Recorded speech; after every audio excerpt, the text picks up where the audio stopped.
Hello friends, Radhe Radhe. जैसे कि कल से आपके डीएलएड 2024 के एग्ज़ाम शुरू हो रहे हैं, ठीक है। तो मैं आपको लास्ट टाइम पे कुछ टिप्स बताना चाहूँगी जिसको फॉलो करके आपके मार्क्स इंक्रीज हो सकते हैं। तो फर्स्टली आप सभी को all the best and don't panic. अब आपने अभी तक जो कुछ पढ़ लिया है आप विश्वास रखिए कि आपने लगभग चीज़ें जो एग्जाम्स में आने वाली हैं वो आपने कवर कर ली, वो सारे टॉपिक्स आपके कवर हैं। इसलिए अब ज़्यादा टेंशन नहीं लीजिए, ये नहीं सोचिए कि ये टॉपिक रह गया है, ये टॉपिक रह गया है, ये नहीं देखा, ये नहीं देखा, क्योंकि ये सब थॉट्स आप सोच कर अपने माइंड को परेशान कर रहे हैं। फिर आपका माइंड अगर परेशान रहेगा तो वो एग्ज़ाम में जितना उसको आउटपुट देना चाहिए जितना अच्छा उसको परफॉर्म करना चाहिए वो उतना अच्छा नहीं परफॉर्म कर पाएगा। इसलिए अभी आप रिलैक्स रहिए, डीप ब्रीथिंग स्टार्ट करिए, थोड़ा मेडिटेशन कर लीजिए या चैंटिंग कर लीजिए, जो भी आपको प्रेफरेबल लगे वो कर लीजिए, बट परेशान नहीं होना है बिल्कुल। फर्स्ट थिंग इज दैट, ठीक है। और कल आपका जैसे एग्जाम है, अगर या तो आप फर्स्ट सेमेस्टर के स्टूडेंट होंगे या फिर थर्ड सेमेस्टर के स्टूडेंट होंगे, ठीक। तो कल जो आपके एग्जाम है वो आपका 50 मार्क्स के हैं, ठीक। तो आप 50 मार्क्स के एग्जाम्स हैं, ये 2 आवर के होना है, 2 आवर का, ठीक। तो आपने अब जो कुछ भी पढ़ लिया है अब बस बस करिए, समझ लीजिए कि हमने सब कुछ कवर कर लिया और मैं जो कुछ करूँगा कल बहुत अच्छा करूँगा। फर्स्ट आप ये देख लीजिए कि जो हमारा ये 50 मार्क्स का जो एग्ज़ाम है उसमें अति लघु कितने आ रहे हैं, मतलब ऑब्जेक्टिव कितने आ रहे हैं, प्लस जो वेरी शॉर्ट क्वेश्चंस होते हैं वो अति लघु हो गए, और ऑब्जेक्टिव वस्तुनिष्ठ ऑब्जेक्टिव देख लीजिए कि ऑब्जेक्टिव कितने हमारे आ रहे हैं, ठीक है। एंड शॉर्ट लघु लघु क्वेश्चंस आते हैं, 3 कैटेगरी के आते हैं। जो अति लघु होते हैं वो भी 15 क्वेश्चन, ऑब्जेक्टिव भी 15 क्वेश्चन एंड शॉर्ट होते हैं 10 क्वेश्चन। आपके टोटल 40 क्वेश्चंस कल आने वाले हैं, ठीक। तो आप ये डिसाइड कर लीजिए कि 2 आवर में मुझे कैसे ये कंप्लीट करना है, क्योंकि आपने कितना पढ़ा इससे कोई फर्क नहीं पड़ता अगर कल आप 2 घंटे में ये पूरा पेपर सॉल्व नहीं कर पाए।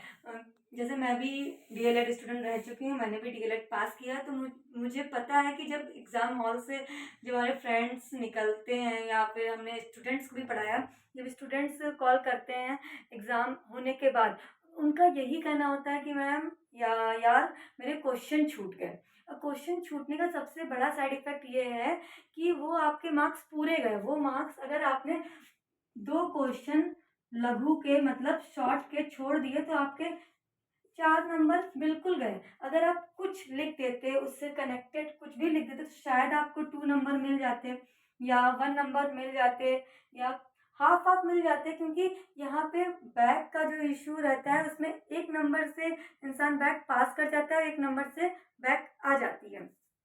तो बैक ना लगे या फिर अच्छे मार्क्स आ जाएं, तो सबसे बड़ा काम आप ये अभी कर लीजिए कि 2 घंटे में आप कितने मिनट में ऑब्जेक्टिव 15 करेंगे, कितने मिनट में वेरी शॉर्ट अति लघु करेंगे, कितने मिनट में आप शॉर्ट क्वेश्चन करेंगे, ठीक।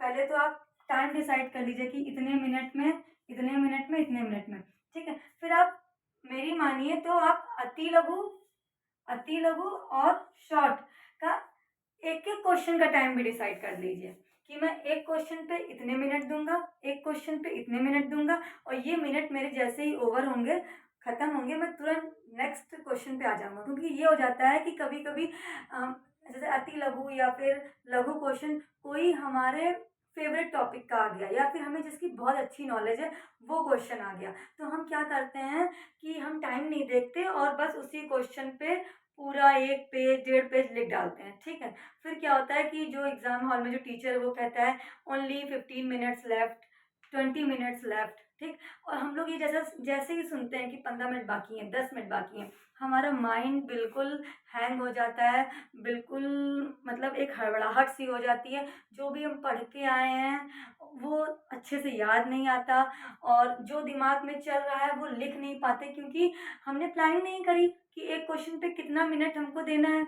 अब एकदम से उन्होंने कह दिया कि 15 मिनट बाकी हैं और आपके 5 क्वेश्चन या 4 क्वेश्चन लघु के बाकी हैं तो 8 या 10 नंबर का सवाल होता है, और फिर इतना हड़बड़ा जाता है बच्चा कि वो जो जितना अच्छा वो रिलैक्स होकर लिख सकता था वो नहीं कर पाता है। तो आप ये गलती ना करें।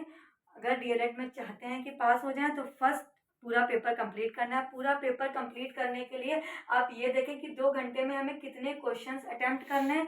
सेकंड, उसके मार्क्स देखें कि अगर 1 नंबर का अति लघु है तो उस पर 3 या 4 लाइन के ऊपर मत जाइए। अति लघु के एक क्वेश्चन में आप पूरा 1 पेज नहीं लिख के आइए, क्योंकि आपको पूरा क्वेश्चन पेपर अटेम्प्ट करना है, ना कि कुछ क्वेश्चंस आपके जो फेवरेट हैं वो नहीं, सारे अटेम्प्ट करने हैं आपको, ठीक है। एंड जैसे लघु का मतलब शॉर्ट का जो नंबर होता है वो 2 नंबर का होता है, तो इसमें आप आधा पेज या थोड़ा आधा से ज़्यादा कर दीजिए, लेकिन प्रायोरिटी ये रखिए कि आप पूरा पेपर आपको सॉल्व करके आना है, ना कि कुछ क्वेश्चन को इतने अच्छे से कराना है कि कुछ क्वेश्चन छूट जाएं, क्योंकि आप कितना भी अच्छा लघु लिख दो, 2 के ऊपर एग्जामिनर नंबर नहीं देगा। लेकिन आप जो छोड़ के आने वाले हो, अगर वो आप कुछ थोड़ा थोड़ा लिखा है तो मे बी आधा आधा, एक एक या 1.5 नंबर से आपके नंबर बढ़ जाए, और अगर बैक लगने वाली होगी तो बैक लगते लगते बच जाएंगे। तो फर्स्टली आप अभी जब भी आप ये वीडियो देख रहे हैं तुरंत ये डिसाइड कर लीजिए कि हम कितने मिनट में कितना पोर्शन करेंगे। जैसे ऑब्जेक्टिव अगर 15 है तो हम 10 मिनट में निपटा देंगे, ठीक है। फिर वेरी शॉर्ट 15 है तो आप ये डिसाइड कर लीजिए अपने हिसाब से, पूरी कैलकुलेशन कर लीजिए कि 2 आवर में मेरे पास सिर्फ और सिर्फ 120 मिनट हैं, उसी के अकॉर्डिंग मुझे सॉल्व करना है। और कुछ 1-2 मिनट तो हटा ही दीजिए, इसमें 5 मिनट तो हटा ही दीजिए कि लाइन स्केल से खींचनी होती है, नाम लिखना होता है, और जो भी आप वो नंबर लिखिएगा वो बीच में लिखिएगा, जैसे आंसर नंबर 1, या फिर आप हिंदी में लिखेंगे तो उत्तर नंबर 1 ऐसे। और दूसरी गलती ये नहीं करना है कि हम क्या करते हैं, नंबरिंग गलत कर देते हैं, कर रहे होते हैं 2 का और लिख दिया खा, तो इससे भी आपके नंबर में फ़र्क आ सकता है। तो आपको क्या करना है, फर्स्ट पेपर कंप्लीट करना है। पेपर कंप्लीट करने के लिए आपको ये पहले से ही डिसाइड करके एग्जाम हॉल में बैठना है कि मैं कितने मिनट में कितने क्वेश्चन करूँगा, प्लस एक क्वेश्चन पे कितना मिनट दूंगा या दूंगी, ठीक है। अगर अभी डिसाइड करके बैठेंगे तो आपका एग्ज़ाम बहुत अच्छा होगा, क्योंकि अगर एग्ज़ाम छूट जाता है तो बड़ी तकलीफ होती है कि मतलब एग्ज़ाम में आते हुए क्वेश्चंस हमारे छूट गए, ठीक। और ऐसा कर लेंगे तो आपका अच्छा हो जाएगा एग्ज़ाम। पहले आप 2 आवर पे आज वर्क करिए, फिर कल हम लोग जो 1 आवर के एग्ज़ाम है उस पर डिस्कस करेंगे। और ज़्यादा एग्ज़ाम हॉल में जाने से पहले किसी से डिस्कस नहीं करना है, शांत रहना है, बस ये समझना है कि मैंने जो पढ़ा है बेस्ट पढ़ा है, मैं अच्छा कर पाऊँगा। Okay, thank you. अगर आपको इस वीडियो से थोड़ी भी हेल्प मिली हो तो कमेंट सेक्शन में लिखिएगा। Thank you.